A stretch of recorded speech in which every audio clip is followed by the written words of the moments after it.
Buenos días, soy el teniente médico Basi Nicolás. En el día de hoy vamos a dar la clase de antiagregantes plaquetarios.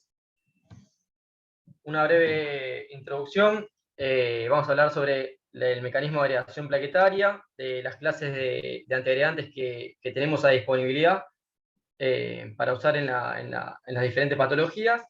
También vamos a dar una pequeña charla sobre la doble antiagregación y el tratamiento antiagregante. Con respecto a la agregación plaquetaria, nosotros sabemos que el mecanismo fisiopatológico del síndrome coronario principalmente es una lesión endotelial que lleva a la agregación y a la activación de las plaquetas.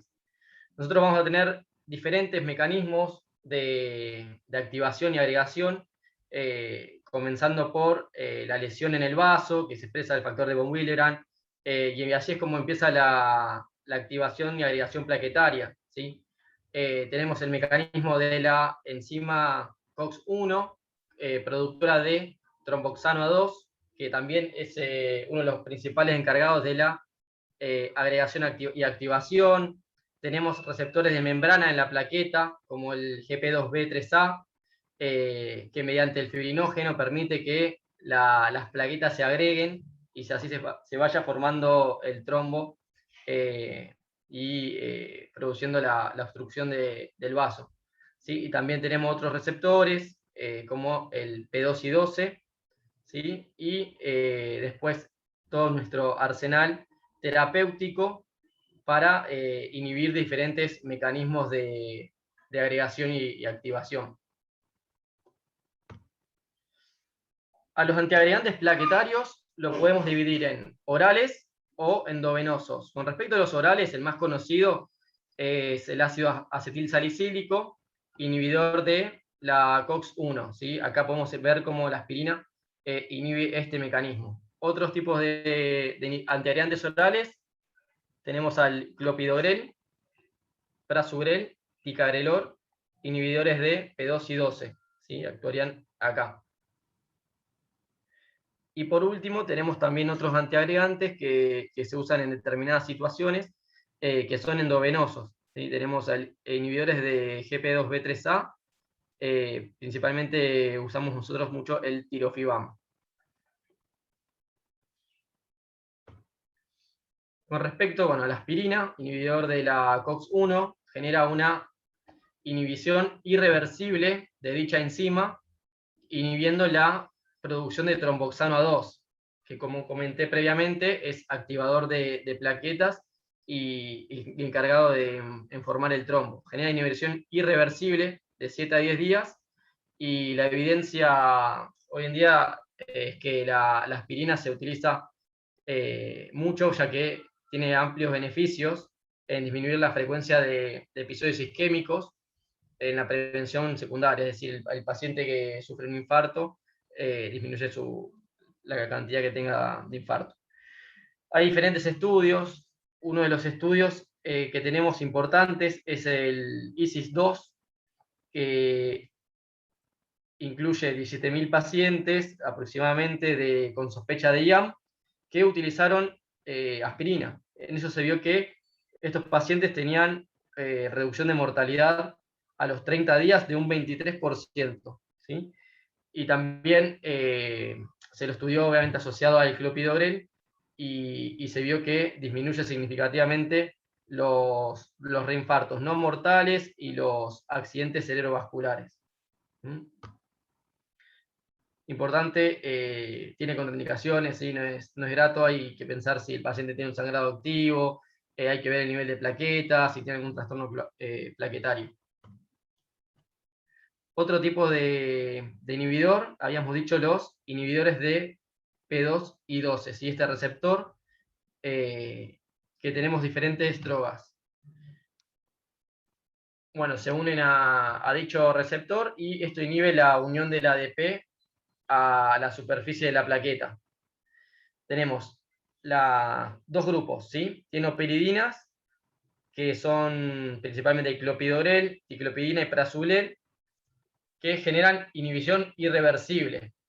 Estos son profármacos que sí o sí necesitan la oxidación por el citocromo 450 a nivel hepático para formar metabolitos activos.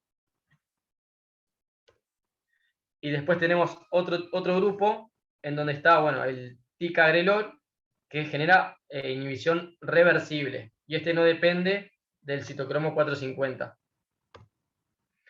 El clopidogrel es el fármaco que nosotros utilizamos en nuestro nosocomio, principalmente. Se absorbe un porcentaje menor que de lo que ingerimos, ¿sí? Sabemos que tiene que pasar por el citocromo, activarse, y solo miren qué porcentaje, solo un 15% es el metabolito activo de nosotros, de lo que consumimos. Con eso nos tiene que alcanzar para inhibir al receptor P2Y12. El principal estudio que avaló mucho el uso de clopidogrel es el CURE, que se estudió la adición del clopidogrel a la aspirina. Se randomizaron un total de 12.562 pacientes con síndrome coronario agudo, en donde tenían el tratamiento convencional, aspirina, con heparina, y teníamos un grupo sin clopidogrel y otro con clopidogrel. A esto se le hizo una carga de 300 y luego mantenimiento de 75 miligramos día, y se vio que disminuyó la mortalidad cardiovascular, el infarto de miocardio, los ACV, en un 20%, tanto en pacientes de bajo y alto riesgo, con un aumento ligero de sangrado. Después, que tenemos como nota importante, que los pacientes que recibían clopidogrel iban a cirugía, tenían mayor riesgo de sangrado y mayor porcentaje de reoperación si los recibían dentro de los 5 días previos a la cirugía. ¿Sí? Se vio que el tratamiento antiagregante doble disminuye los episodios de recidiva en los pacientes con síndrome coronario agudo. Se utilizaba 300 miligramos, o si se realizaba una angioplastía, 600 miligramos. Y una cosa importante es que los pacientes que también tienen terapia antiagregante doble, se vio que 10% de los pacientes tenían un episodio en el primer año, ¿sí? O sea que hay algunos pacientes que tienen hiporrespuesta o algún tipo de resistencia al clopidogrel. Tenemos más o menos entre un 5 y el 30%, y hay que empezar a pensarlo en pacientes que son diabéticos, muy obesos, de edad avanzada. Puede ser que tenga alteración en el citocromo, que genere un metabolismo más rápido, que se inactive. Y en estas personas lo que se vio que aumentando la dosis de mantenimiento tenía una mayor eficacia ante los eventos primarios. Otro antiagregante que utilizamos mucho es el prasugrel, que lo que tiene el prasugrel es que tiene una absorción más rápida y tiene mayor potencia que el clopidogrel, tiene 10 veces más de potencia. A este prasugrel, se lo comparó ¿con quién? Con el clopidogrel.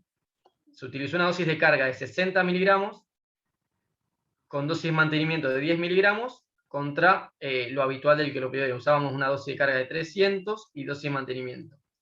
¿Qué vio principalmente el estudio Triton-TIMI 38?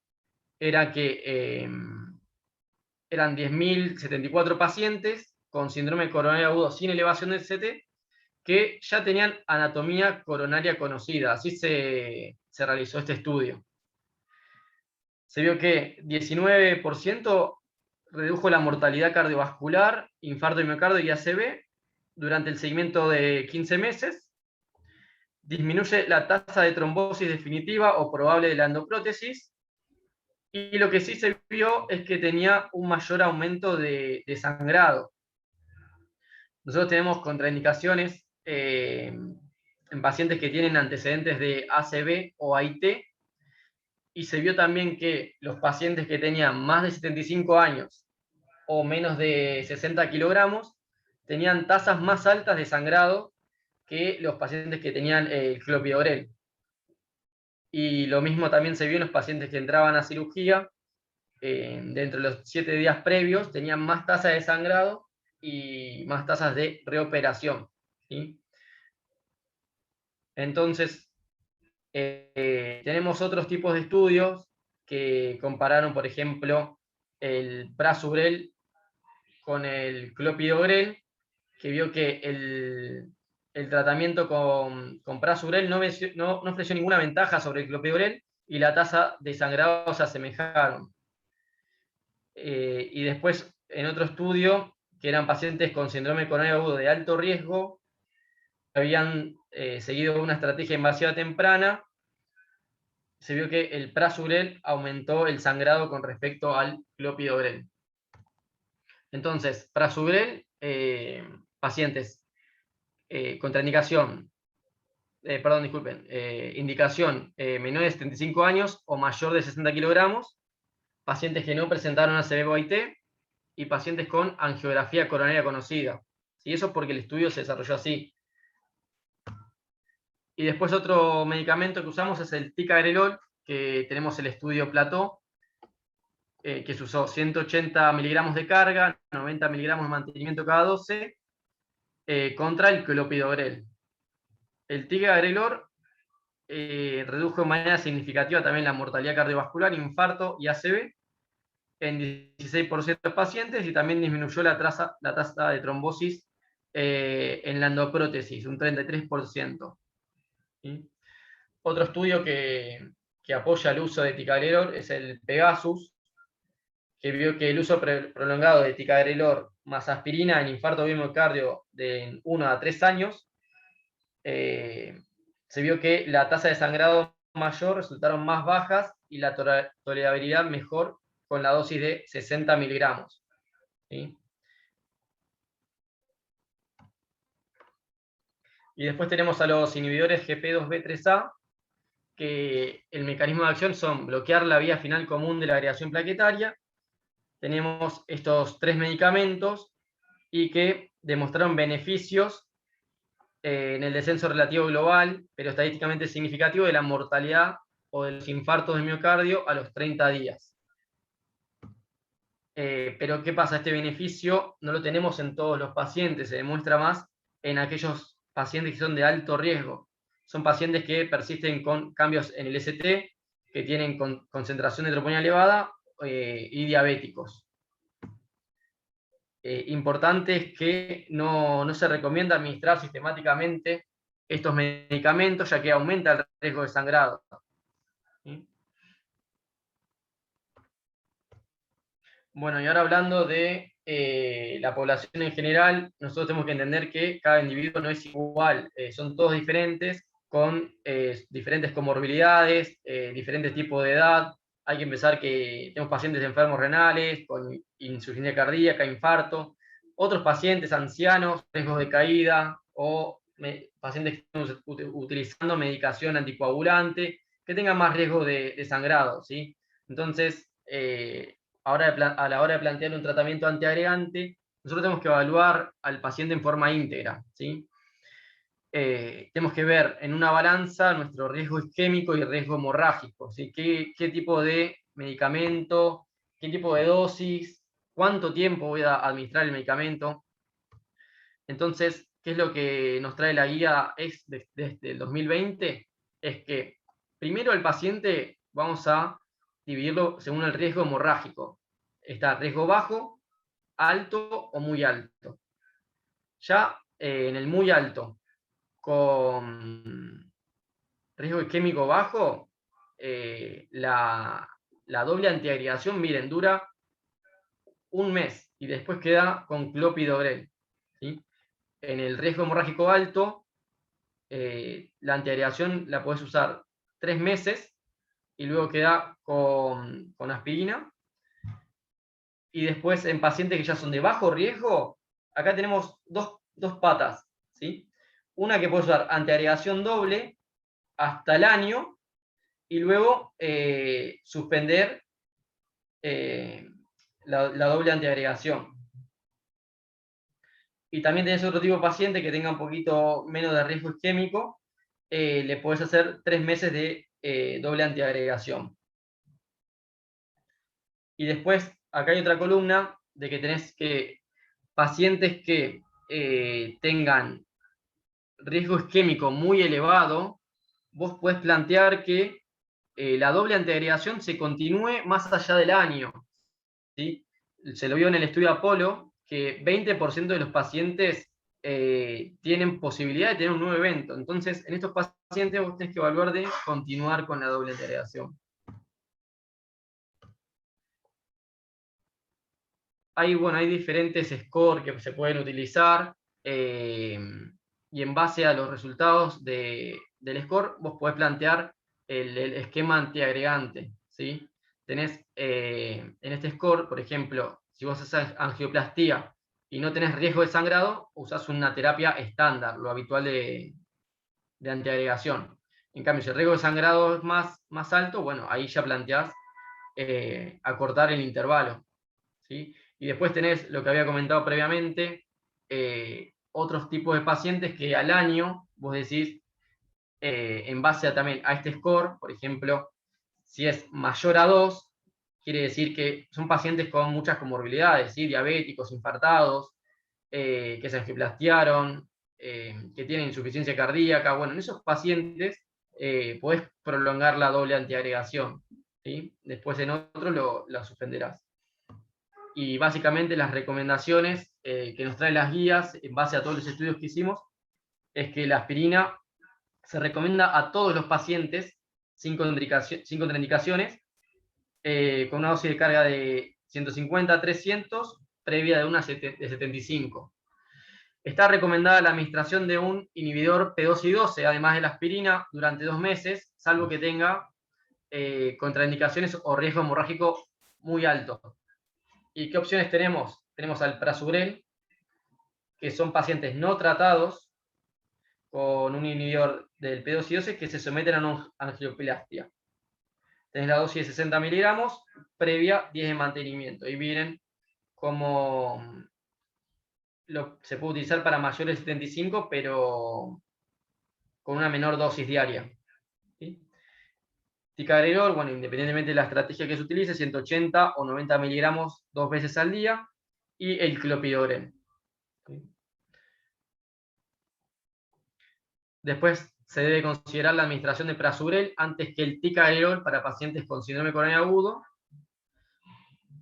y considerar el uso de inhibidores GP2B3A como tratamiento de rescate en caso de evidencia de fenómeno de no reflujo o de una complicación trombótica.